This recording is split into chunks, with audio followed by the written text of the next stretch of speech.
Hello दोस्तों, आज की कहानी है विष्णु पुराण कथा परशुराम और विश्वामित्र की जन्म कथा। एक जन्म से ब्राह्मण, कर्म से क्षत्रिय, दूसरा जन्म से क्षत्रिय, कर्म से ब्राह्मण। क्यों? प्रजापति ब्रह्मा के पुत्र कुश, कुश के पुत्र कुशनाभ और कुशनाभ के पुत्र राजा कादी थे। ये सभी शूरवीर, पराक्रमी और धर्मपरायण थे। विश्वामित्र जी उन्हीं गांधी के पुत्र हैं। गाधी दीर्घ काल तक पुत्रहीन रहे तथा अनेक पुण्य कर्म करने के उपरांत उन्हें सत्यवती नामक कन्या की प्राप्ति हुई। च्यवन के पुत्र भृगुवंशी ऋचिक ने सत्यवती की याचना की तो गाधी ने उसे दरिद्र समझकर शुल्क के रूप में उससे 1 सहस्त्र श्वेत वर्ण तथा एक ओर से काले कानों वाले 1 सहस्त्र घोड़े मांगे। ऋचिक ने वरुण देव की कृपा से शुल्क देकर सत्यवती से विवाह कर लिया। कालांतर में पत्नी से प्रसन्न होकर ऋचिक ने वर मांगने को कहा। सत्यवती ने अपनी माँ की सलाह से माँ के लिए तथा अपने लिए एक एक पुत्र की कामना की।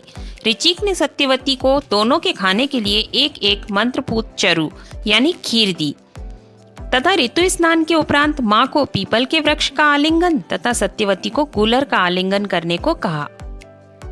माँ ने यह सोचकर कि अपने लिए निश्चय ही ऋचिक ने अधिक अच्छे बालक की योजना की होगी, बेटी पर अधिकार जमाकर चरु यानी खीर बदल लिए तथा स्वयं गूलर का और सत्यवती को पीपल का आलिंगन करवाया। गर्भवती सत्यवती को देखकर ऋचिक पर यह भेद खुल गया।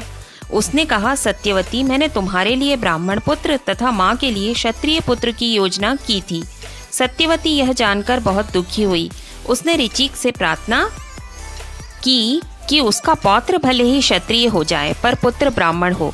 यथा समय सत्यवती की परंपरा में पुत्र रूप में जमदग्नि पैदा हुए और उन्हीं से पुत्र परशुराम हुए तथा गाधी नामक विख्यात राजा को कौशिक नामक पुत्र की प्राप्ति हुई। कौशिक बाद में विश्वामित्र के नाम से प्रसिद्ध हुए। उनके पिता उनके गुरु थे जिन्होंने उन्हें युद्ध कला सिखाई। गाधी ने अपने पुत्र का राज्याभिषेक कर दिया और अपने शरीर का त्याग कर दिया। विश्वामित्र अपने समय के वीर और ख्याति प्राप्त राजाओं में गिने जाते थे। लंबे समय तक राज्य करने के बाद वे पृथ्वी की परिक्रमा के लिए निकले। इन्होंने अपने पुरुषार्थ से, अपनी तपस्या के बल से क्षत्रियत्व से ब्राह्मणत्व प्राप्त किया। राजर्षि से ब्रह्मर्षि बने, देवताओं और ऋषियों के लिए पूज्य बन गए। इधर परशुराम ने पृथ्वी को 21 बार क्षत्रियों से रहित कर दिया था और उनके रक्त से समंतक पंचक क्षेत्र में 5 सरोवर भर दिए थे। हरे कृष्णा।